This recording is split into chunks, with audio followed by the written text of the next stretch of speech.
Hello, I'm Jo and welcome to today's video. Today I have a review of a contemporary romance for you. This one right here.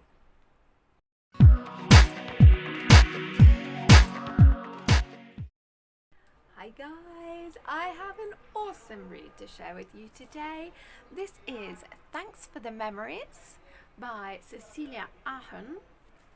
Okay, this one, if you remember from my book haul, I grabbed this one from a secondhand shop a couple of weeks ago, just because I wanted something to read whilst my kids were doing their guitar lessons. And I'm so glad I picked this one up because it turned out to be a 5-star read for me. Okay, so in this one we have two main characters. We have Joyce Conway, who, first trigger warning here, has a terrible accident where she loses her baby. She was pregnant and she loses the baby. Okay, this is not a big spoiler. Okay, so I can share this one with you also because it is a trigger warning. Okay, so do bear that in mind. But anyway, so following this, she starts having memories that she shouldn't have. Okay, so she's suddenly becomes like an expert in architecture and art and things that she's never known anything about before, and even places that she's never been to, but they're all very familiar to her. So that's Joyce. Then we have Justin Hitchcock, who is a professor who is giving lectures on art and who is persuaded to donate blood. Okay, and basically he has a lot of stuff going on. He has some issues and things that he needs to get into. But anyway, these two, you're following the journey of both of them throughout the story. Chance meetings, lots of déjà vu and things like that.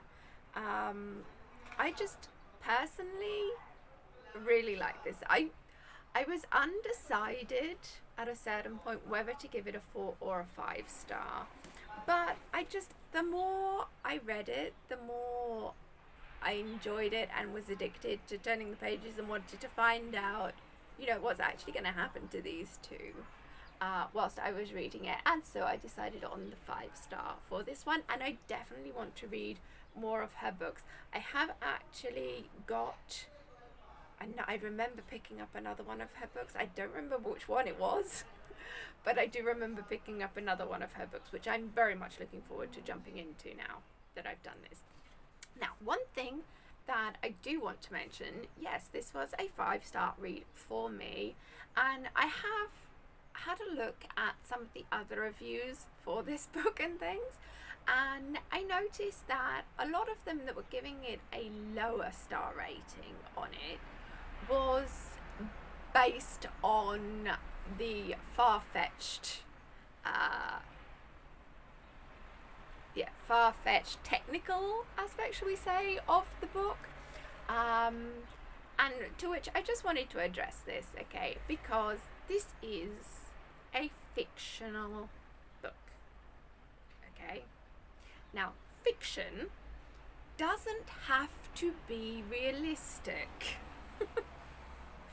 Okay, I can't believe I'm underlining this, but it's important because I read a lot of the reviews that were sort of taking away points because of how unrealistic it is that something like that could actually happen.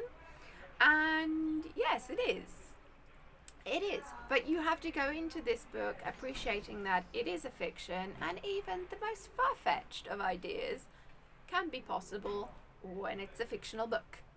Okay, so that said, I really enjoyed it. I hope you will too if you do check it out. Also, have you read any other books by this author? Because I do believe that she does have quite a few out now. Like I said, I have picked up one of them because I remember the author name when I picked it up. I can't remember which one it was though. But anyway, if you have read other books by this author and you enjoyed them, please let me know down in the comments section below. If you have a particular favourite or whatever, and I'll try and check it out because I did really enjoy this one as well. Now, going back to the previous comment about being realistic in fiction, I would love to know your thoughts about this as well. How important is it to you when you're reading, for example, a romance, that it's realistic? Okay, does it irritate you to the point where you would lose star rating over it?